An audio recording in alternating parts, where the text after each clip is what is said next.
Now, the next thing that we need to discuss, the next thing we need to talk about is the schedule. Now, what is the schedule? We'll have other videos again and other sessions where we'll talk more about what the schedule actually is, but the schedule is the basic, the building block of student convention when it comes to where the students need to be at what time. Each student has a list of where they're supposed to be, what event they're doing, and the judges will also have a list of all the students that should be coming to visit them to do their events. Whether it be basketball or music or drama or table tennis or chess and checkers, all of these things show up on their schedule. Now, as a judge, it is really, really important for you to stick to the schedule as well. There are a few things that will happen as a judge that you might be tempted to shortcut or something like that, but you need to stick to the schedule as well. Otherwise, we get to the end of student convention and events have been missed and students haven't done their event, and it can really impact what we are doing, especially when it comes to things like elimination events. So chess and checkers, basketball, volleyball, table tennis, these sorts of things where future games are dependent on previous games. We really, really need you as the judges to stick to the schedule, to have the students come, and if they don't show up, send someone to find them.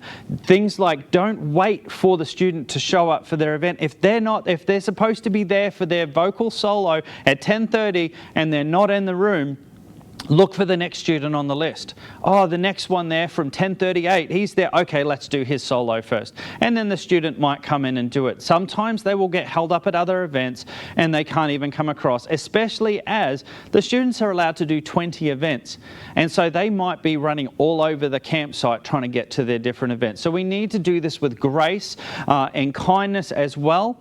But it is really important to stick to the schedule. It's really important for you as judges to respect the time of the students as well, and to make sure that you are doing your best to stick to the schedule. This also means that when it says that you start at 8:30 in the morning, for example, the time that you turn up at the room is not 8:30 in the morning.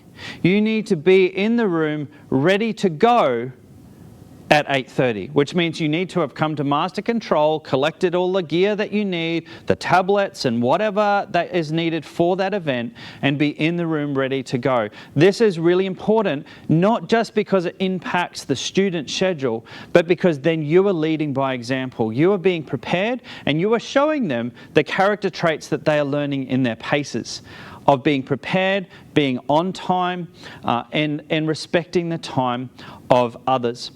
And so the schedule is super, super important.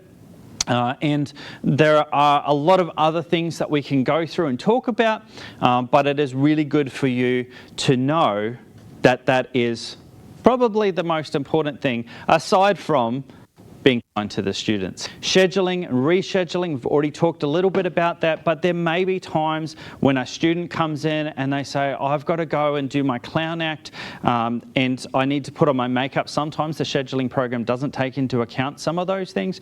And so yes, you are allowed to reschedule students, but just remember that especially the big team events like choir, basketball, things like that do take precedence because it involves so many more students at once. But please have grace, but also you need to be firm. If they just come in and say, I don't want to do it yet, that's not a good enough reason. If they have to go off and do another event that's at the same time and your room's running 5 minutes behind, then that's fine.